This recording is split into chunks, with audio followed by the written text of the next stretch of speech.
अब ये मैं जो इमली का पानी था वो मैं डालूँगा इसके अंदर आखिर में, और 1-2 मिनट के लिए पकाऊँगा इसको।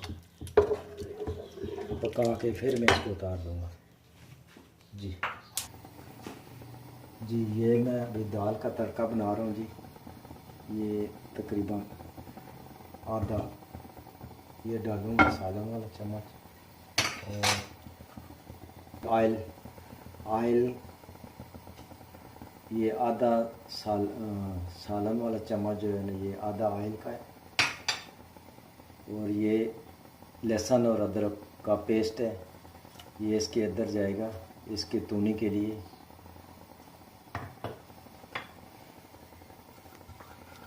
जी 1 या 2 मिनट में ये हो जाएगा। जी लहसुन, और ये मैं सुर्ख मिर्च जो है ना साबुत गोल वाली वो डाल